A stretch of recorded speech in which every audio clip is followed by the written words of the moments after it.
और आदमी का मन जब जालिम हो जाए वो तब संतों की बात नहीं सुनता।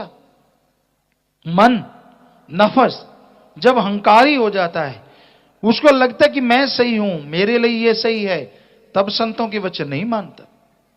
संतों के वचन मानना इसलिए जरूरी होता है कि संत अपने लिए नहीं करते। वो ये नहीं कहते कि मेरी सेवा करो, वो ये नहीं कहते कि आप मेरा भला करो। संत कहते हैं सबका भला करो, सबकी सेवा करो, परमार्थ करो। जितना भला करोगे मालिक आपका भला जरूर करेंगे।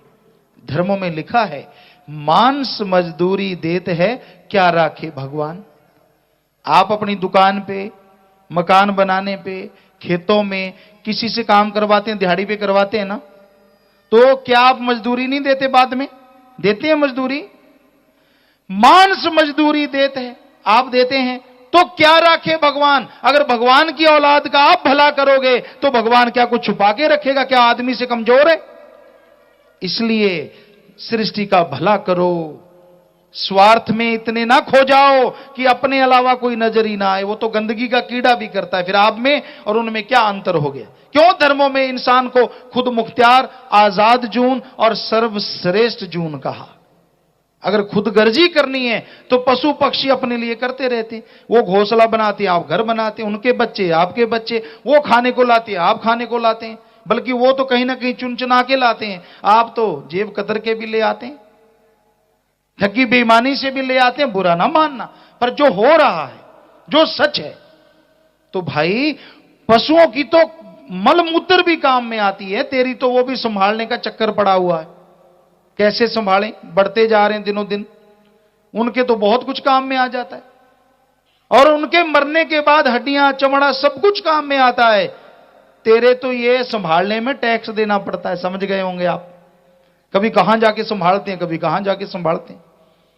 तो कहने का मतलब फिर सर्वश्रेष्ठ आप कैसे हैं? धर्मों में लिखा आप सर्वश्रेष्ठ हैं क्योंकि आप परमार्थ कर सकते हैं और प्रभु अल्लाह मालिक का नाम लेके उसके दर्शन कर सकते हैं, आवागमन से आजाद हो सकते हैं, जो कि देवी देवता भी ऐसा नहीं कर सकते। यह धर्मों में लिखा है। तो फिर आप कर्म क्यों नहीं कर रहे? संत रोकते नहीं कि अपना काम ना करो, अपने स्वार्थ नहीं, वो कर्तव्य है। बाल बच्चे पैदा किए हैं, आपकी औलाद है, घर परिवार है, उनके लिए कमाना, अपने शरीर के लिए कमाना जरूरी है, पर किसी का हक मार के खाना, किसी का कौर छीन के मुंह में निवाला डालना, यह बिल्कुल गलत है। ऐसा कर्म ना करो। मेहनत से जितने मर्जी अमीर हो जाओ, लेकिन उसमें से भी दीन दुखियों की मदद जरूर करो। क्या पता किसकी दुआ लग जाए, क्या पता मालिक किस रूप में आ जाए और आपके पाप कर्म कट जाएं और आप सुख शांति से जीवन जी पाएं। इसलिए भला करो, पर एक बात ख्याल में रखो, कोई हट्टा कट्टा मांगने आ जाता उसे मत दो, क्योंकि मांगन मरण समान है, मत कोई मांगो भीख, मांगन से मरना भला, यह सतगुरु की सीख। मांगना नहीं, कर्म करना। लगता है कि हट्टा कट्टा भिखारी आ गया संत के रूप में कि मुझे खाने को दो, मुझे ये दो। आजा भाई, दिहाड़ी कर। लोग 10 देते मैं 20 दूंगा, लोग 200 देते मैं 250 दे दूंगा, कर से मेहनत मजदूरी। पर आप डरते उसको देते नहीं, नहीं, नहीं 5 ले जा 5 रुपए। अरे आपने अनजाने में गुनाह कर लिया, उसको हराम के खाने का आदी बना दिया। क्यों? जब वो तंदुरुस्त है क्यों नहीं काम करता? हां, अगर अंगहीन, अपंग है, कोई परेशान है, दुखी है, तो उसका इलाज करवाओ ना। 5 रुपए देने से कुछ नहीं होगा, कल को वो फिर मांगेगा। हो सके तो सारे भाई मिलके, सारे समाज वाले मिलके, गांव वाले मिलके उसका इलाज करवा दो, वो सच्चा दान है। ये थोड़ी ना उसे मांगने का आदी बना दो, दर दर का भिखारी। संत ये बताते हैं। और क्यों बताते हैं? क्योंकि उन्होंने अपने पूर्वजों से पढ़ा। हमने जो पढ़ा, हमारे गुरु सदगुरु, ये देख रहे हैं आप तस्वीर, शास्त्राम जी दाता रहबर, इन्होंने हमें समझाया, पढ़ाया, सभी धर्मों के पवित्र ग्रंथों को पढ़ा, उनका निचोड़ बता रहे हैं आपको, निचोड़। वैसे दोहे सुनाते रहे, आपको समझ आ गई, कुछ को नहीं आई, कहीं सो रहे होते, घुराटे मार रहे होते। रूहानियत मतलब ही है कि आपको जो आज समय चल रहा है उसके अनुसार धर्मों की बात सुनाना, और सीधी सरल भाषा में, ताकि आपके समझ में आ जाए। कल को बहाना ना बनाओ कि मुझे समझ नहीं आया, सीधी सादी भाषा। कहने का मतलब आप धर्म को पहनने वाले हैं, मानने वाले बनो। आपने कपड़े पहने वैसे, बोली वैसी है, सब कुछ वैसा है, पर जैसा धर्मों में लिखा है कर्म भी वैसा करोगे तो यकीनन वो सब कुछ मिलेगा और बढ़ के मिलेगा जो धर्मों में लिखा है कि जीव को छप्पर फाड़ के भगवान दे देता है। जरूर मिलेगा, जरूर छप्पर भी सही सलामत रहेगा और वो दे भी बहुत कुछ देगा, पर बात है अमल करने की, बात है विश्वास करने की। संतों के वचनों पे विश्वास करो, संतों के वचनों को मानो, तभी भला है, तभी फायदा है, तभी सुख है। तो इंसान को 84 लाख जोनियों में बिल्कुल आखिर में मनुष्य शरीर मिला, आत्मा को। इसमें प्रभु का नाम ले, मालिक की भक्ति करे तो आवागमन से मुक्ति मिले, शांति मिले, चैन मिले। लेकिन यह जीव वचन नहीं मानता, अपनी मन मर्जी करता है, खुदगर्जी करता है, स्वार्थ में डूब जाता है और गंज लज्जतों में, विषय विकारों में खो जाता है। तो यूं करते करते यह समय गुजर जाता है, मौत हो जाती है और फिर से 84 लाख जोनियों में जाना पड़ता है। तो वो समय आने से पहले पहले अल्लाह मालिक प्रभु भगवान की भक्ति इबादत करो, ताकि आवागमन से आजाद हो जाओ, ताकि जन्म मरण से मुक्ति मिले और यहां गम चिंताओं से आजादी मिले, दुख रोग परेशानियां मिट जाएं, आप निर्भय हो जाएं। क्योंकि ओम हरि राम, अल्लाह मालिक दाता निर्भय है, निर्वैर है, उसका किसी से कोई वैर विरोध नहीं होता। ऐसे जो संत होते हैं उनका भी वैर विरोध किसी से नहीं होता। कोई उठ के उन्हें कुछ भी बोल देता है, संत का काम दुआ देना है, बद्दुआ नहीं। ये हकीकत है। संत यहां भी होते हैं। एक शेर है कबीर जी की वाणी से मिलता जुलता, आपकी सेवा में अर्ज करते हैं, संत जहां भी होते हैं सबकी मांगत खैर। कहीं भी हो, संत जहां भी होते हैं सबकी मांगत खैर, सबों से हमारी दोस्ती नहीं किसी से बैर। और दोस्ती क्यों? क्योंकि जो भगवान से प्यार करेगा उसकी औलाद से नफरत कैसे कर सकता है, बताइए। जो प्रभु से प्यार करेगा वो उसकी सृष्टि से भी प्यार करेगा। इसलिए संतों की सबसे दोस्ती होती है, मोहब्बत होती है। वो कभी किसी का बुरा नहीं सोचते, करना तो दूर की बात, मालिक से दुआ करते रहते हैं। आदमी का बुरा होता है अपने कर्मों की वजह से, आदमी का बुरा होता है वचन न मानने की वजह से। दद्दा दोष ना काहू दीजे, दोष कर्मा अपने, जो मैं किया सो मैं पाया, दोष ना दीजे अवर्जना। जैसा बोओगे वैसा काटोगे। संत वचन करते मान लो तो भला है, ना मानो तो भाई आपके कर्मों का फल आपको उठाना पड़ेगा। तो इसलिए संत जीवों को बताने आते हैं, जो काम भूल गया समझाने आते हैं। इसी जन्म में काम यह होए, हाथ से गया जब पड़े पछताना। इस मनुष्य शरीर में आवागमन से आजादी मिल सकती है, जीते जी गम चिंता बीमारियों से मोक्ष मुक्ति मिल सकती है, पर जीव सुमरन करे, भक्ति करे और नेक अच्छे कर्म करे, व्यवहार का सच्चाई बने। आज कितना घोर कलयुग है, आप इसी से अंदाजा लगा सकते हैं कि आज इंसान का व्यवहार और राक्षसी हो गया है। किसी भी तरफ देख लो आप, लेन देन का मामला ले लो, लेने वाले का भी बुरा हाल और देने वाले का भी। लेने वाला जब लेता है तो देने वाला भगवान नजर आता है। वाह, आप तो मेरे लिए भगवान हो, मेरा टाइम पे फायदा कर दिया, मेरा भला कर दिया। और जब वापस देना पड़े, हालांकि जिसने दिया उसका ही पैसा है, लेकिन जब वापस देना पड़े, अगर मांगने आ जाए लेने वाला, तो लगता है ये तो राक्षस है, रोज आ जाता है ना कमाल। उसका पैसा, उसने तेरा फायदा किया, तब तो तुझे भगवान लगा, और जब वापस देना पड़ा तो वो ही भगवान शैतान लगने लगा।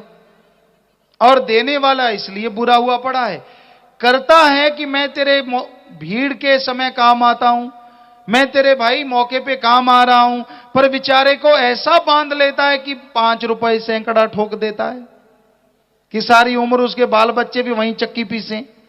नहीं, ये गलत है। धर्मों में ऐसा किधर भी नहीं।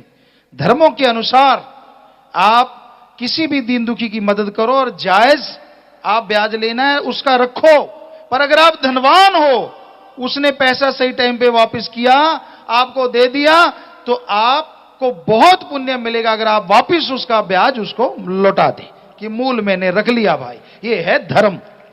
आज मरता जा रहा है, मानी बात। आज तो मतलब ही नहीं है इन चीजों का। कोई कोई है, कोई कोई, बीज नाश नहीं होता किसी चीज का। ऐसे लोग आज भी हैं और सभी धर्मों में।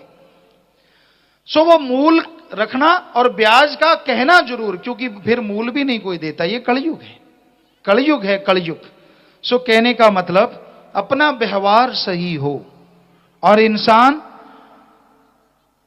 समय का सदुपयोग करे।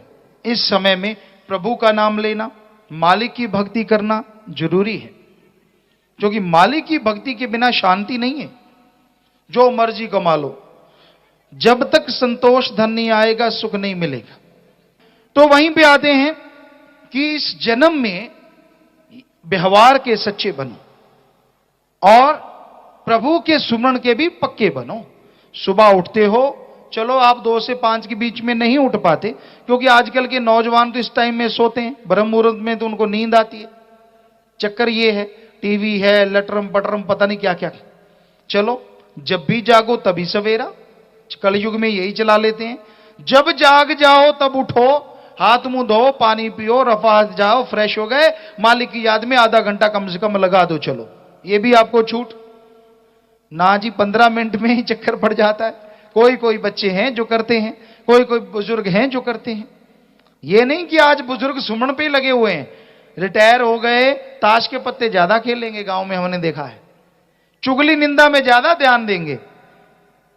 कई स्थान बनाए होते हैं बैठने के, वहां आना यार, या कोई घर या कोई जगह मुकर्रर की होती है, वहां मारेंगे गपशप, टाइम पास करेंगे। क्या आपने किसी को देखा है कि एक जगह मुकर्रर करते हैं, बैठ के राम का नाम जपेंगे? बताओ कोई जगह है, कोई करता है ऐसे?